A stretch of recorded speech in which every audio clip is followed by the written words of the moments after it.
अर्थ flat है और हमारे पास बहुत सारे प्रूफ्स हैं इस चीज के, और अर्थ ग्लोब क्यों नहीं हो सकती, वो एक झूठ क्यों है ग्लोब अर्थ थ्योरी, उसके भी हमारे पास रीजन है बहुत सारे। कि जैसे लोग बोल सकते हैं कि ये देखो पृथ्वी का फोटो दिखाते तो है स्पेस एजेंसी है, लेकिन वो पृथ्वी का फोटो नहीं है, वो पृथ्वी की इमेज है। Image by definition can be a work of imagination, तो वो एक इमेजिनेशन का काम है। जैसे डिफरेंट स्पेस एजेंसियां जब शो करती हैं पृथ्वी की इमेजेस, तो उसमें क्या होता है, कई बार डुप्लीकेट क्लाउड पैटर्न्स नजर आ जाते हैं। अब नेचुरली अकरिंग होता तब तो ऐसा डुप्लीकेट क्लाउड पैटर्न्स नहीं होने चाहिए थे। कई बार कॉन्टिनेंट्स का साइज चेंज कर देते हैं, वो अलग अलग पब्लिश करते हैं, और थ्योरी में पढ़ाते हैं कि अर्थ एक संतरे की तरह ओवलोइड स्फेरॉइड बोला जाता है उसे, मतलब पोल्स पे ऐसा दबी हुई है। लेकिन जब इमेज दिखाएंगे तो उसमें तो परफेक्ट स्फीयर दिखाते हैं।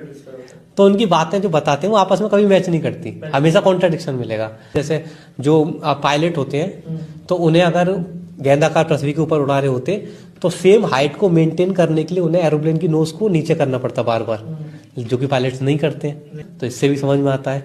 और जैसे एक और बताता हूँ आपको फ्लैट अर्थ का प्रूफ, लॉन्गेस्ट डिस्टेंस फोटोग्राफी का जो वर्ल्ड रिकॉर्ड है, लगभग 450 किलोमीटर के अप्रोक्स एक पहाड़ी पर खड़े होकर एक पर्सन ने दूसरी पहाड़ी का लिया फोटोग्राफ।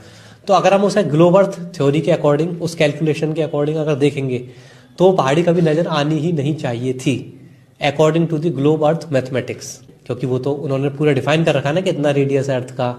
तो पूरा अर्थ कर्व कैलकुलेटर एक होता है, तो उसमें अगर हम डालते हैं उस वैल्यू को, डिस्टेंस को, तो पहाड़ी कभी नजर आनी ही नहीं चाहिए थी। लेकिन वो तो वर्ल्ड रिकॉर्ड बना है, गिनीज बुक ऑफ मतलब वर्ल्ड रिकॉर्ड में दर्ज है बाकायदा। तो ऐसे बहुत सारे प्रूफ्स हैं मतलब फ्लैट अर्थ के।